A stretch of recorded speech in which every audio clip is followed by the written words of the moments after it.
quero convidá-los, se você ainda não abriu, abra a Escritura no capítulo 3 de 1 Pedro e trabalharemos os versos de 1 a 7. Eu não sei se você percebeu, eu mandei hoje à noite, o devocional, para quem não tem o devocional em casa, mas eu enviei o devocional agora à noite, porque foram tantas coisas, eu só consegui esse tempinho para mandar o devocional agora à noite.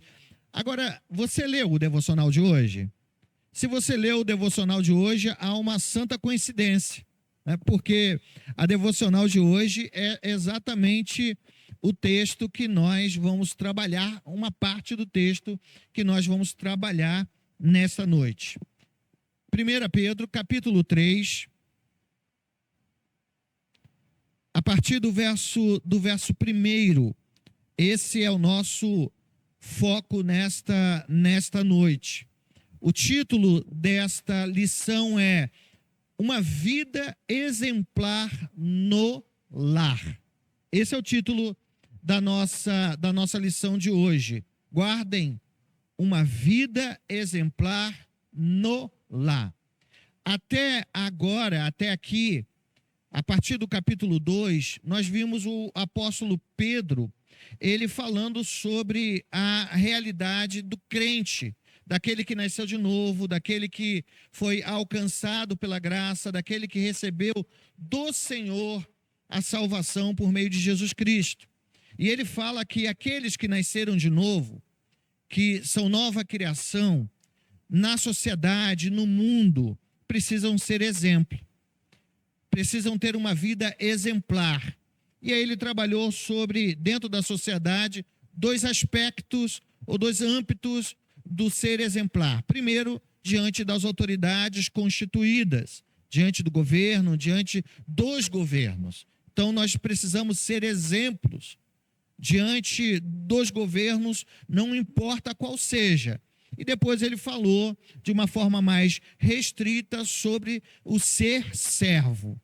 Como o servo, ele pode, através do seu trabalho, do seu serviço, ser exemplo e ser um bom exemplo para aqueles que estão sendo o seu tutor.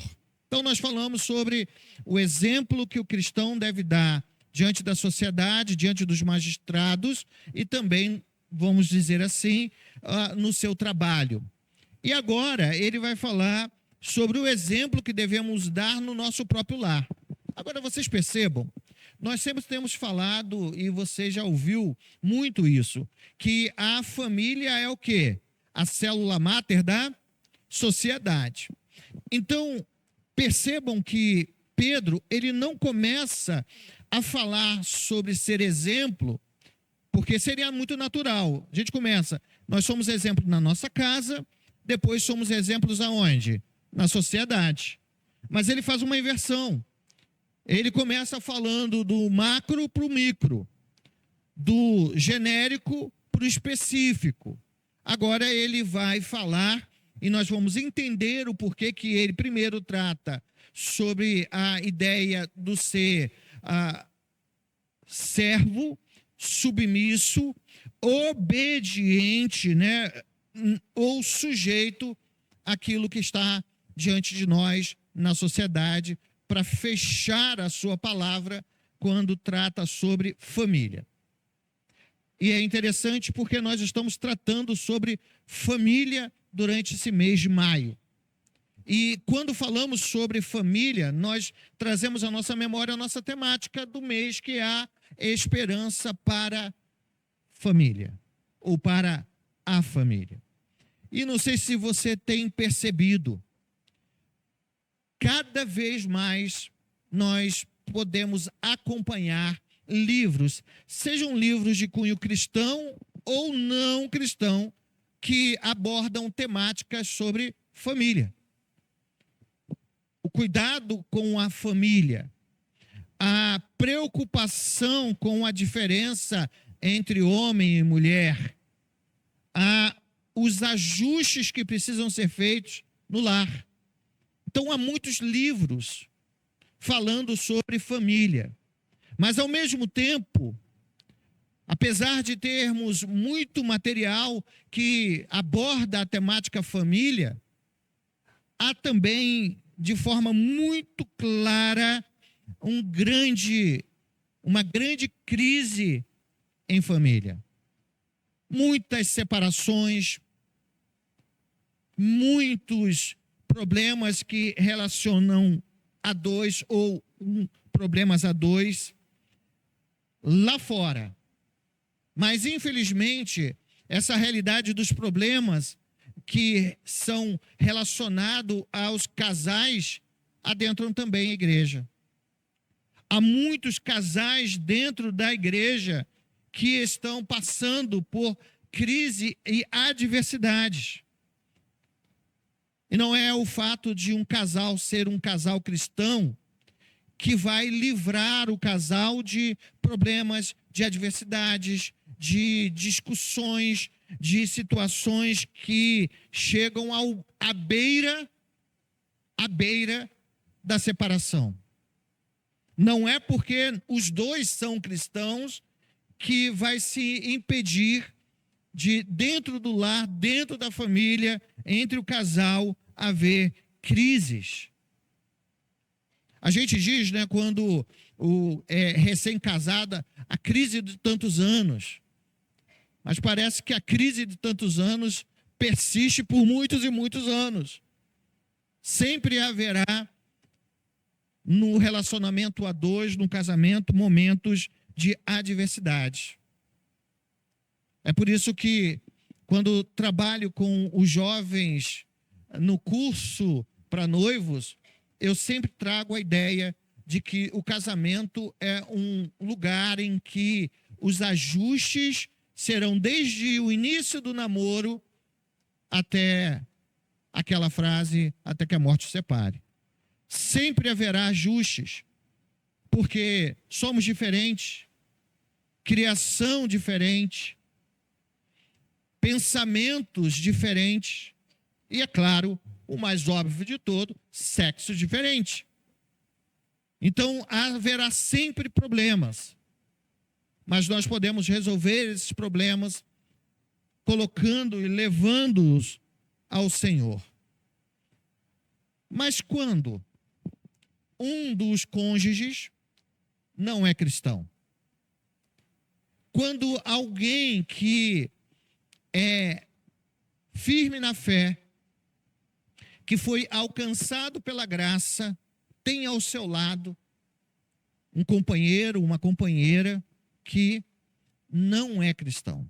E aí é bom até olhar para esse momento do início do estudo e lembrar o seguinte, principalmente aos jovens, tanto homens quanto mulheres que ainda buscam o casar, nós devemos olhar para o que Pedro está dizendo e não pensar, Pedro apoiava o casamento misto, ou Pedro apoiava o casamento de um crente com um descrente.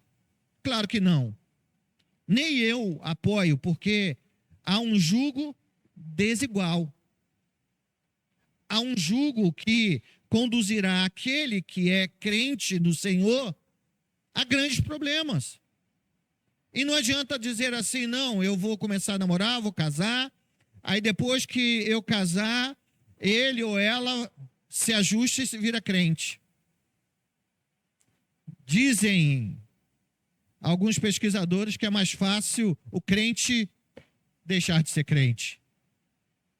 Então, aos jovens, aqueles que pretendem casar, é importante nortear que nós devemos buscar aquele que tem a mesma fé, aquele que caminha no mesmo caminho que nós caminhamos. Mas por que Pedro demonstra nesse texto o fato de haver um dos cônjuges não crentes? E você talvez vá lembrar que um determinado momento o próprio apóstolo Paulo cita esse fato. O fato de que poderia haver dentro de um casamento um que é crente, outro que não é crente. Mas sabe por que eles tocam nesse assunto? Não é porque foi feito um casamento misto de alguém que é crente e alguém que não é crente. Não, pelo contrário. O evangelho está crescendo, o evangelho está prosperando. E muitas pessoas começaram a se converter fora do judaísmo, no mundo romano, no mundo grego.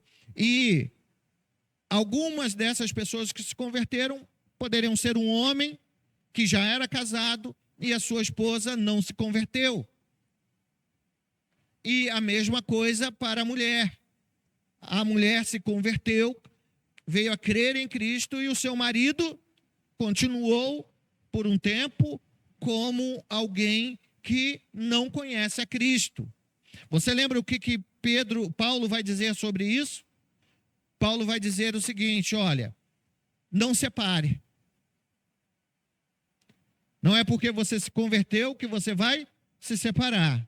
Agora, se a outra parte, o outro cônjuge, na sua conversão, não quiser continuar com você, ok, é abandono de causa. Ele vai abandonar.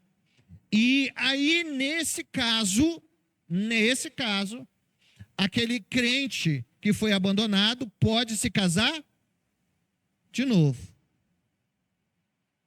Então, Pedro não está abrindo mão e dizendo para nós que o casamento misto é saudável. Nunca foi e não será. Devemos procurar alguém que baseia-se, tem a mesma fé.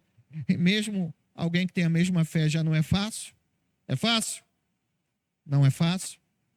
Então, não se engane, a primeira coisa é esta. Pedro, ele não está dizendo que ele é favorável ao casamento misto, mas o texto mostra que pode haver, em determinada situação, alguém que recebeu a fé e o outro não. E aí, então, a forma de viver daquele que é crente precisa ser exemplar no seu lar.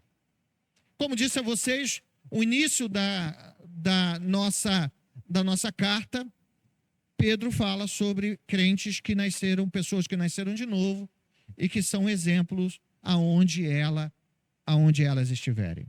Esses versos, do verso 1 ao verso 7, Pedro ele vai falar sobre a relação familiar, mas não cita os filhos.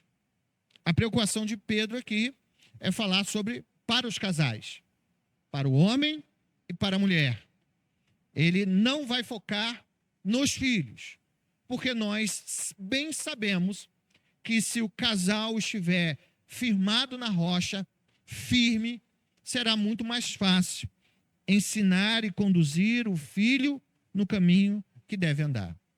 Mas se você for atento um pouquinho, você vai perceber que dos 7 versos desse capítulo 3, os 7 versos iniciais, Pedro gasta 6 versos para falar sobre a mulher, sobre o dever, sobre a posição da mulher no casamento. São 6 versos tratando sobre as mulheres.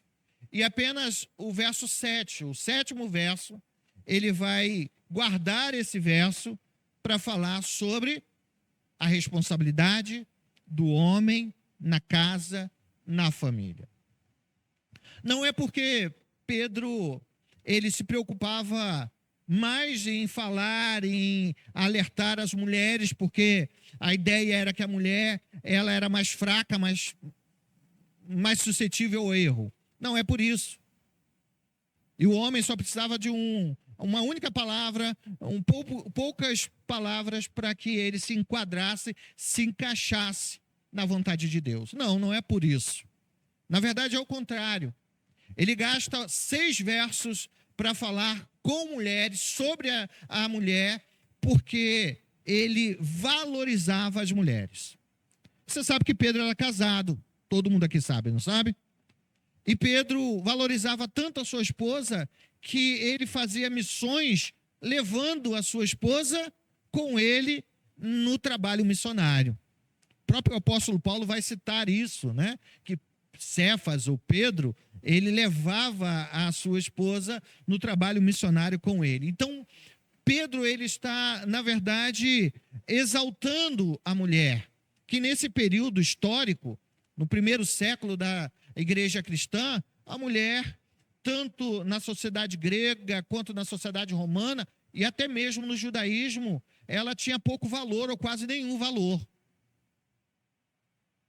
A mulher, ela nem era contada quando fazia uma contagem, como as crianças também não eram, só os homens eram contados. Na cultura romana ainda era mais complicado ainda o ser mulher, porque a mulher, ela estava quando ainda estava em casa, no seu lar, sob a tutela do pai, que tinha o poder pátrio de tomar a decisão dela viver ou não viver. Aí quando ela casava-se, ela era transferida esse poder pátrio para o esposo. Então a mulher nesse período, ela sofria, ela era deixada de lado. Mas as escrituras, ao contrário da sociedade, porque as escrituras não vão no encontro daquilo que a sociedade diz, mas as escrituras vão ao encontro daquilo que Deus quer, daquilo que Deus deseja. As escrituras, elas colocam a mulher no seu devido lugar, aonde ela merece estar. É isso que Pedro faz, é por isso que ele vai tratar nesses 6 versos sobre o ser uma mulher segundo o coração de Deus. Então, para que o nosso lar seja bem-sucedido, precisamos conhecer na prática as nossas responsabilidades. O dever dos cônjuges dentro de um lar. E como nós bem sabemos, o apóstolo Pedro começa falando sobre a responsabilidade da mulher. Vamos para o texto? Olha o texto. Logo no início, o verso 1, logo no início do verso 1, Pedro começa dizendo: mulheres, sede vós igualmente. A primeira coisa que nos vem à mente, salta aos nossos olhos, é a expressão igualmente.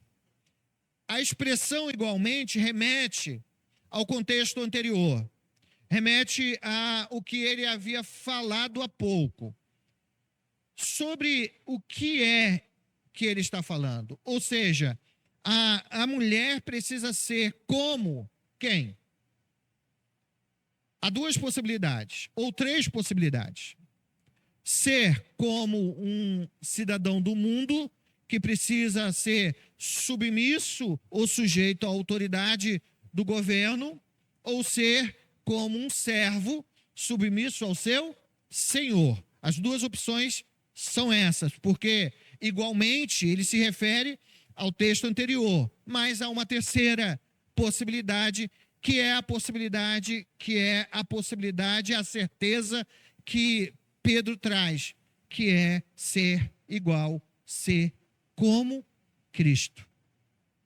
Porque ao final do capítulo 2, quando Pedro diz que nós devemos ser servos submissos e suportar todas as adversidades, ele vai trazer um exemplo, não é isso? O verso 21, ele diz: porquanto para isto mesmo foste chamado, pois que também Cristo sofreu em vosso lugar, deixando-vos exemplo para serdes seguidos.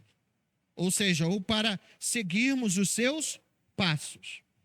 Então, Pedro está dizendo que as mulheres devem ser submissas, ou devem ser como Cristo, que obedeceu dentro da sua missão, dentro do seu chamado, obedeceu todos os pré-requisitos do Pai.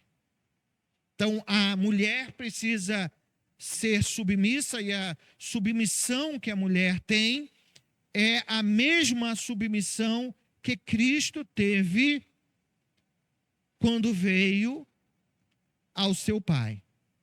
E você vai ver mais à frente que ele faz uma outra comparação, mas segure até esse momento. Então, a primeira coisa é que a mulher precisa ser submissa. E o exemplo de submissão para as mulheres é o próprio Senhor e Salvador Jesus Cristo. Ser submisso à vontade de Deus, à vontade do Deus Pai. Então, o marido e a esposa cristãos precisam seguir esse exemplo. A palavra submissão vai aparecer 2 vezes. Vai aparecer no verso 1 e no verso 5. O verso 1, a gente já trouxe à tona, mulheres, sede igualmente submissas. E no verso 5, depois de falar sobre um grande exemplo que é nos dado de mulheres que viveram uma vida piedosa no passado, ele vai dizer que estando submissas ao seu próprio marido. Porque essa palavra submissão, ela é muito importante. Porque o apóstolo Paulo, ele está dizendo literalmente, e não há como fugir disso, que as mulheres, as esposas precisam ser submissas aos seus maridos. Paulo também trata sobre isso. No capítulo 5, verso 22 e 23 da carta aos Efésios, nós já trabalhamos essa carta, o apóstolo Paulo fala sobre a submissão da esposa.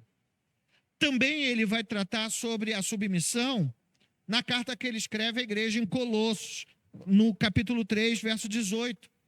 Assim como vai falar sobre submissão, quando ele escreve a Tito, que estava na ilha de Creta, e falando sobre a caminhada da liderança da igreja, e também fala sobre o dever da mulher. Então, tanto Paulo quanto Pedro, os líderes da igreja, Paulo como líder da igreja gentílica, Pedro como líder da igreja em Jerusalém, vão falar sobre a importância da mulher viver uma vida em submissão ao seu esposo. Mas guardem isso porque, primeiro, antes de falar sobre o que é submissão, o que Pedro quer falar sobre submissão, nós precisamos olhar e entender o que não é submissão. Ou seja, o que parece ser submissão, mas não é. O que Pedro não estava dizendo sobre a submissão da mulher. Primeiro, a submissão não significa ser inferior na questão do gênero.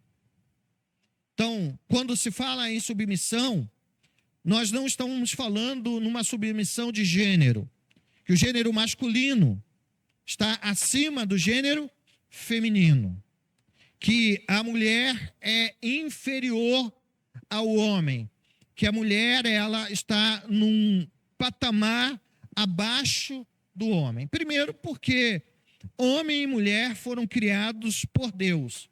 E se a gente olhar Gênesis capítulo 1, verso 27, nós vamos nos lembrar que Deus criou o homem e a mulher, o ser humano, e criou a sua imagem e semelhança.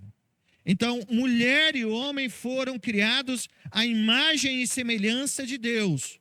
Mulher e homem receberam os atributos que Deus comunicou aos seus filhos e filhas. Os mesmos atributos. As mesmas características que o homem tem, a mulher também tem, porque é um presente de Deus. Ambos têm o mesmo valor. Ambos têm a mesma dignidade aos olhos de Deus. Porque Deus não faz acepção de pessoa. Então, submissão não tem nada a ver com a questão do gênero. Em segundo lugar, a submissão não significa que a mulher é um capacho do homem, empregada do homem. Submissão não é inferioridade. Nem significa que a mulher vá negar a sua própria essência. e que o homem vai negar à mulher a voz e a vez. Às vezes nós vemos isso na sociedade, né? Infelizmente. Mas nós sabemos que esta questão é algo que não diz respeito a nós que nascemos de novo. Os homens não tratam as mulheres como se elas fossem empregadas ou tratam as mulheres como se ela fosse um simples capacho. A terceira coisa que não é submissão é uma obediência incondicional. A submissão das esposas ao seu marido está limitada à sua obediência a Cristo. A mulher, ela vai ser submissa ao seu esposo, conquanto o seu esposo seja submisso a quem? A Cristo. Lembra que eu disse para vocês que Pedro ele vai deixar o micro para o final e vai falar do abrangente no início? Porque agora vai ficar fácil entender esse aspecto. Por quê? A mulher ela tem que se submeter ao seu esposo até um grau devido. Qual é esse grau? Em que seu esposo trata com ela com os princípios que emanam do céu. A mulher não pode ser submissa se o desejo deste marido for um desejo que fere a sua própria consciência cristã ou fere os mandamentos de Deus. Você lembra que nós falamos nas duas características da sujeição aos reis e a sujeição aos senhores? Que há um limite. Qual o limite dessa sujeição ou desse cuidado, dessa submissão? O limite do desejo e da vontade de Deus. Da mesma forma que, quando lemos lá no texto anterior, que se um senhor ou um patrão nos chamar a desonrar a Deus ou pecar contra Deus, nós devemos desobedecê-lo. Se um governante nos conduzir ou desejar que nós façamos algo que fere as Escrituras Sagradas ou fere a nossa relação com Deus, nós devemos obedecer? Também não. A nossa obediência é se aqueles que estão acima de nós estivessem ou estiverem de acordo com os princípios norteadores das Escrituras Sagradas. Isso é o mesmo contexto, essa é a mesma coisa para a submissão de uma irmã, de uma mulher de Deus. Se o marido trazer algo que fere a ela como consciência ou o seu relacionamento com Deus, a mulher tem a obrigação de falar como Pedro, quando ele disse, importa obedecer a Deus do que aos homens. Então, o primeiro princípio é esse. Se nós olhamos e percebemos o que não é submissão, o que Pedro não quer tratar como submissão, o que significa, então, submissão na visão de Pedro, na visão bíblica? Em primeiro lugar, a submissão da esposa ao seu marido significa exercer uma missão sob a missão do marido. Ok? A submissão da esposa é isto. Ela tem uma missão, e essa missão está sobre a missão do marido. Vamos lembrar de Gênesis? Quem foi criado primeiro em Gênesis? O homem. E quando Deus cria Adão, cria o homem, ele diz a Adão que ele deveria ter tarefas, dar tarefas a Adão. São 5 tarefas que são dadas por Deus a Adão. Colocar o nome dos animais era uma tarefa, e o nome que Adão colocasse seria, Deus nem ia se envolver, era o nome que seria dos animais. Ele teria que cuidar, guardar e zelar por todo o jardim. Já mostra que havia alguma coisa obscura andando pelo jardim, porque o homem deveria zelar, cuidar do jardim. O homem também deveria se abster ou não comer daquele fruto que estava no meio do jardim. Sendo que se ele comesse, ele certamente morreria. O homem deveria cuidar de tudo quanto Deus havia colocado em suas mãos.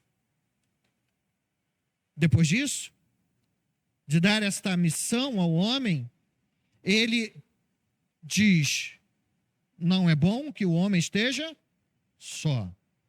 Nessa missão de governar, de ser mordomo, meu mordomo, eu vou criar, eu vou dar a ele uma, o quê? Ajudadora. Então ele bota Adão para dormir, tira dele uma das costelas, e então, depois desse longo sono, está lá Eva, linda, e você sabe quem deu o nome de Eva, né? Quem deu o nome de Eva para a primeira mulher? Foi Adão. E Eva se torna carne da sua carne, osso dos seus ossos, e ela foi criada para que Adão a amasse, cuidasse dela, e ela fosse sua auxiliadora e idônea. A missão da mulher está sobre a missão do homem. A submissão da mulher se dá pelo fato dela auxiliar o seu esposo no cumprimento do seu chamado, do seu santo chamado por Deus. A mulher não é a cabeça. A mulher é aquela que no lar auxilia o seu marido da mesma forma que as Escrituras dizem que deve ser. Uma casa, ela não pode ter dois líderes. O homem é chamado para liderar a sua casa. O homem é chamado para conduzir o seu lar, para tomar as decisões mais profundas que o lar precisa ter. A função da mulher é auxiliá-lo, é amá-lo, é honrá-lo em todo tempo. A segunda questão sobre submissão da esposa ao marido é que submissão nesse aspecto significa que ela exerce esse papel de forma espontânea e não com relutância. Porque isso é algo, né, que hoje, nessa geração que nós estamos vivendo, é uma coisa que algumas mulheres que não têm o princípio cristão olham e dizem: essas mulheres são bobas. E outras cristãs dizem: eu só me submeto ao meu marido porque a Bíblia diz, porque senão Deus vai pesar a mão sobre a minha vida, sobre a minha existência.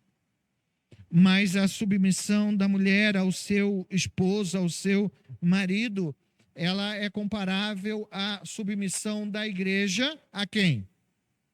A Cristo. Da mesma forma que nós, a igreja, somos submissos a Cristo, a mulher precisa ser submissa ao seu esposo. A igreja que é submissa a Cristo, ela não se encerra numa prisão. Pelo contrário, as Escrituras dizem que Cristo nos libertou.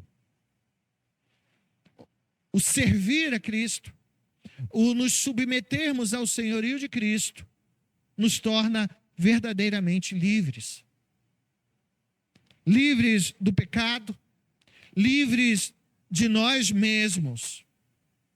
Se somos livres em Cristo Jesus, as nossas irmãs, vocês irmãs, ao se submeterem à missão dos seus esposos, à liderança dos seus esposos, vocês se tornam cada vez mais livres no Senhor. Livres para adorar, bendizer e amar a sua família. Em terceiro lugar, a submissão da esposa ao seu marido significa que ela tem na igreja de Cristo o seu maior padrão de conduta e moral. Como disse, assim como a igreja se submete em amor ao Senhor, as mulheres são chamadas a se submeterem ao seu Deus. Agora olhem o verso 2.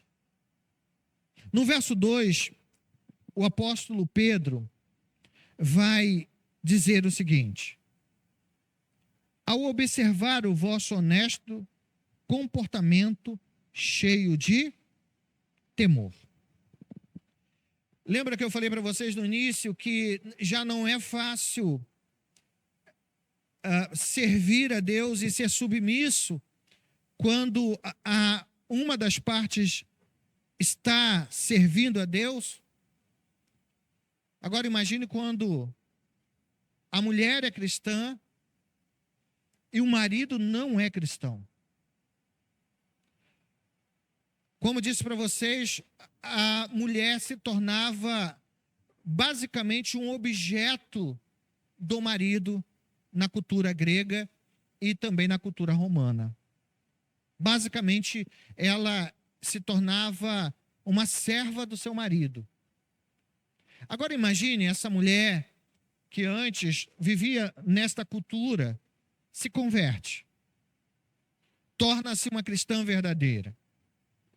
Os seus olhos são abertos para aquilo que é essencial, que em Cristo somos todos iguais, que o Senhor não faz acepção de pessoas, que não há grego, judeu, homem, mulher, mas todos foram alcançados pela graça e todos diante do Senhor têm a sua graça alcançada.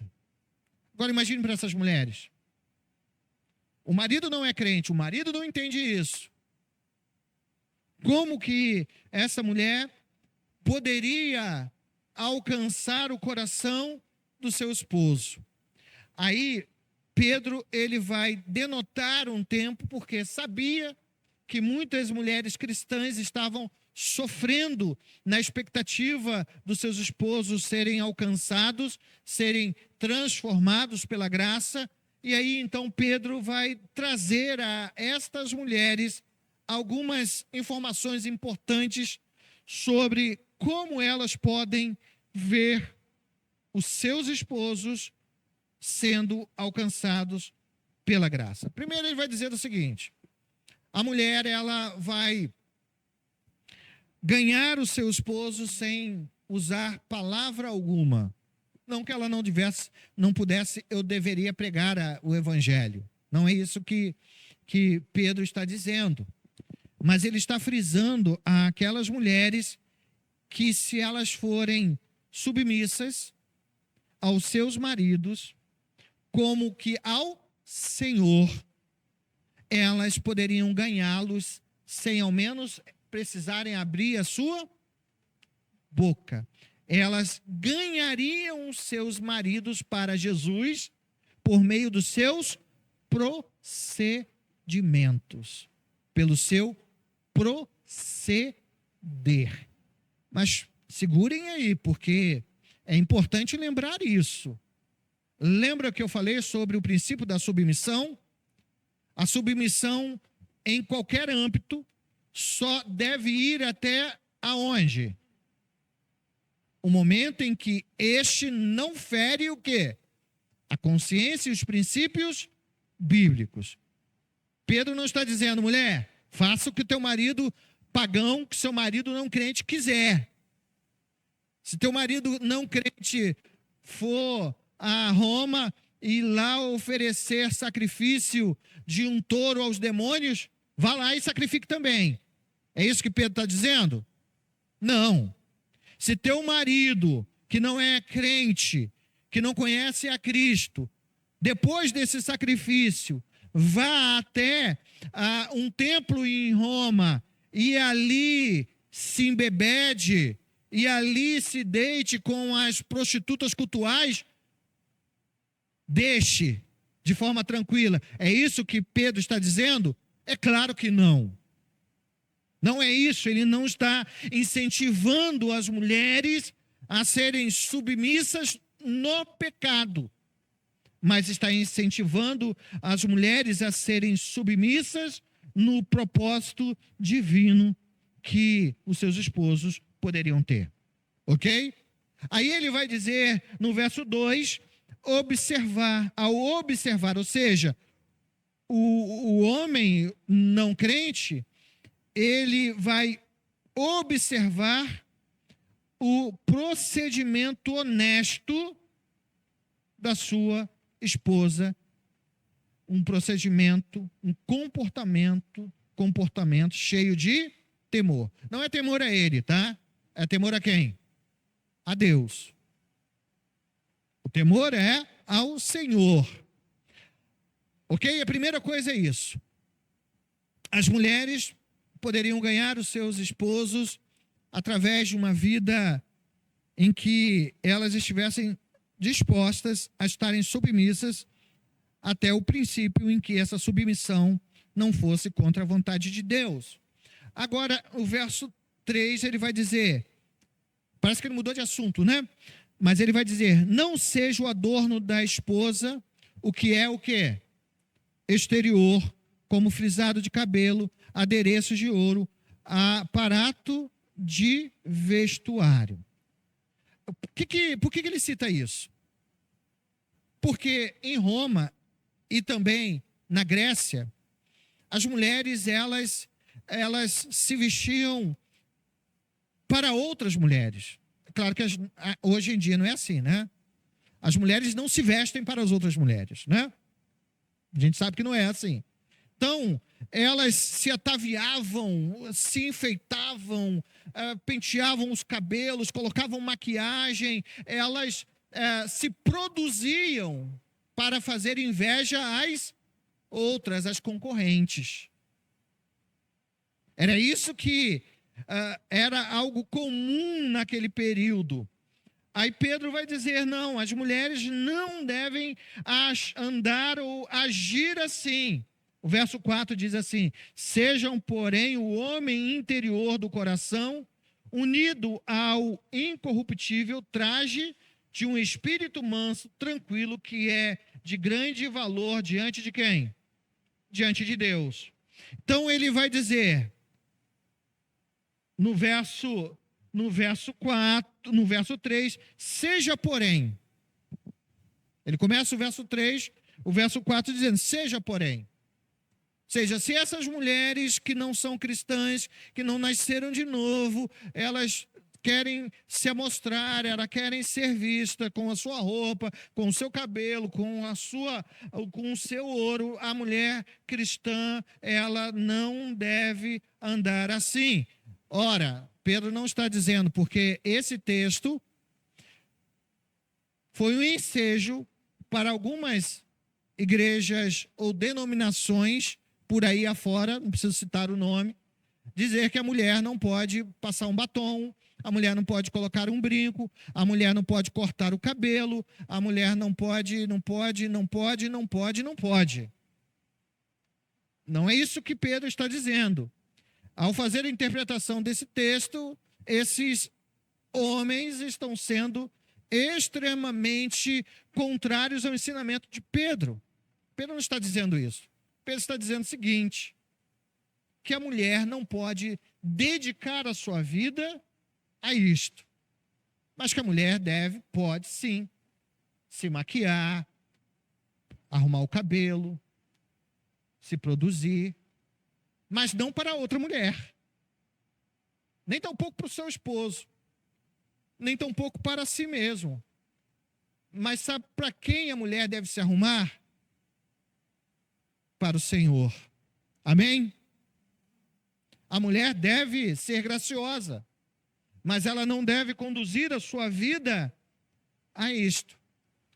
Então, Pedro, ele vai alertar as mulheres que, em vez de agir como as mulheres do mundo agiam, elas precisam agir de forma em que a sua aparência agrade muito mais a Deus do que aos homens. E ele vai dizer que devem as mulheres trazerem do seu interior, do seu coração, verso 4, do seu espírito, um trato manso e tranquilo. Então ele vai dizer que, além disso, da mulher ser sóbria no seu agir, no seu comportar-se, a mulher também precisa ser mansa.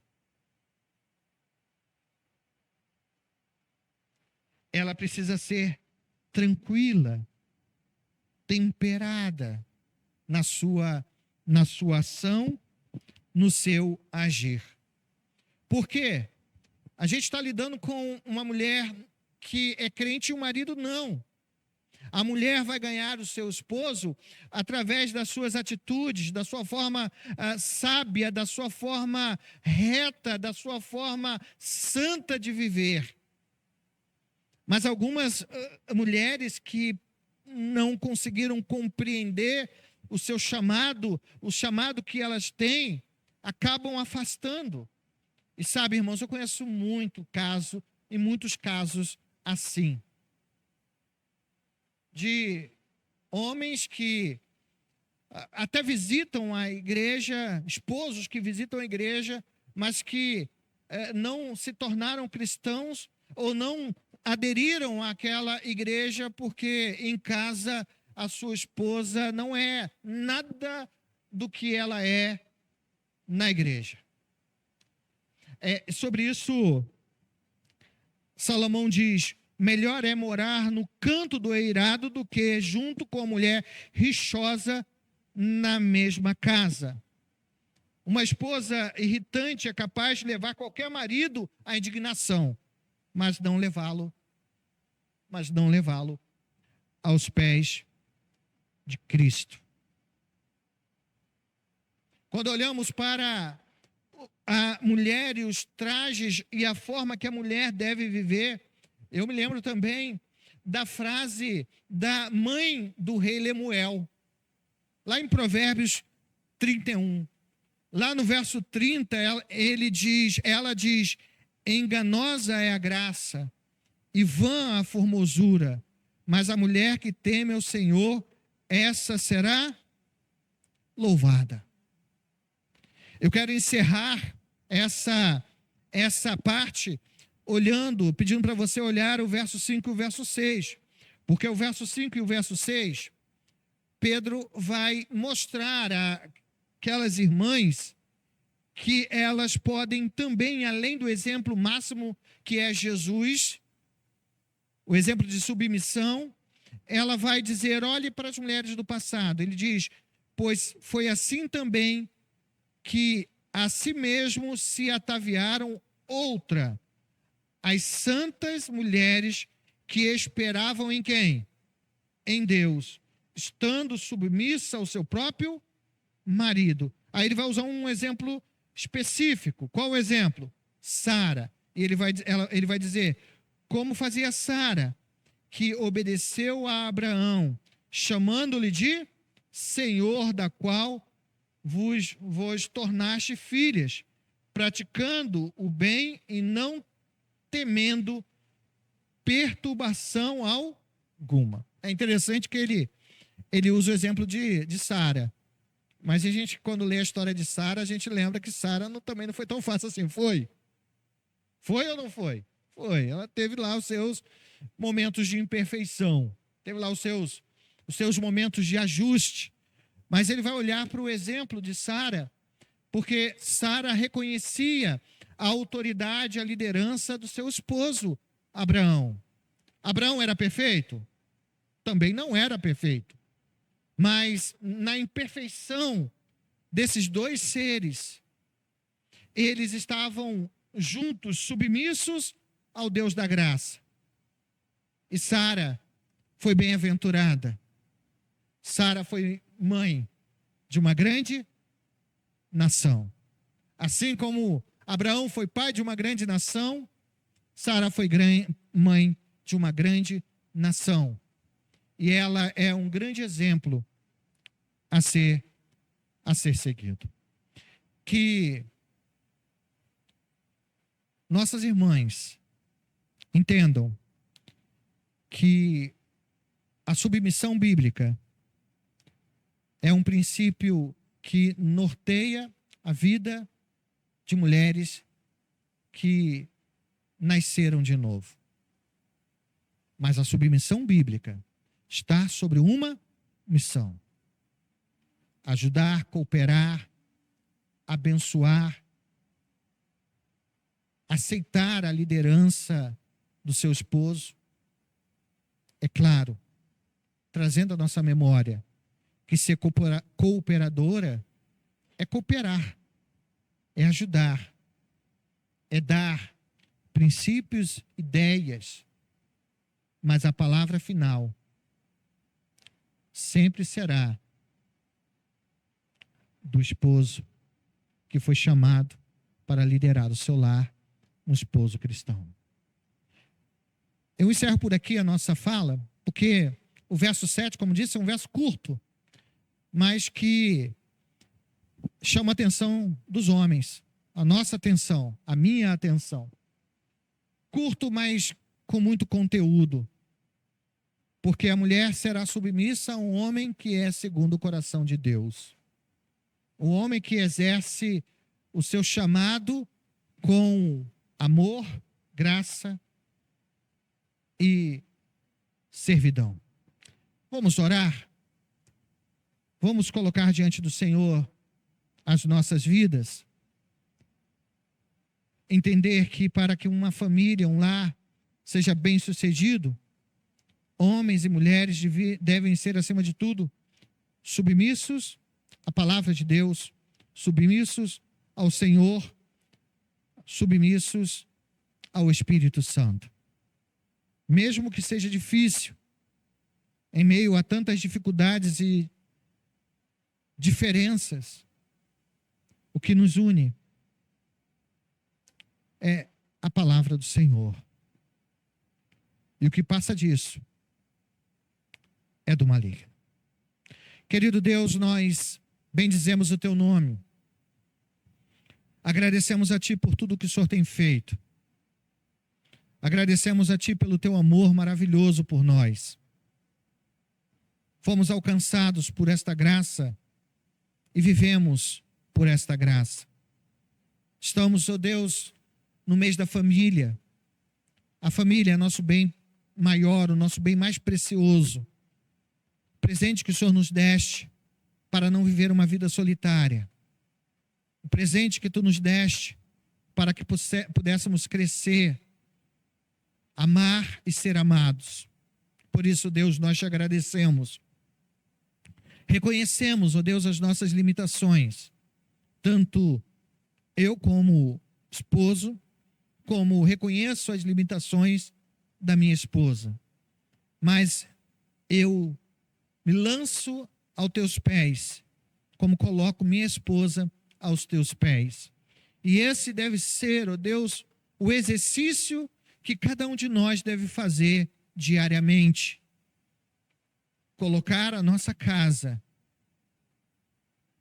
sobre a rocha que é Jesus Cristo. Somos imperfeitos, mas queremos, por meio da tua palavra, viver para a glória do teu nome. Viver segundo o teu querer. Por isso, abençoe, Senhor, as nossas irmãs, porque essa primeira parte do estudo tratou muito sobre as nossas irmãs, que elas possam viver a submissão bíblica, a submissão no Senhor, viver uma vida reta, viver uma vida santa, uma vida que agrade ao Senhor, uma vida que reflita o exemplo lá de Provérbios 31, quando já tratamos sobre a mulher sábia, prudente, a mulher que é segundo o teu coração. Ajuda-nos, ó Deus, a viver para a glória do teu nome. Esta é a nossa oração, a oração que fazemos não em nosso nome, mas no nome doce de Jesus. Amém.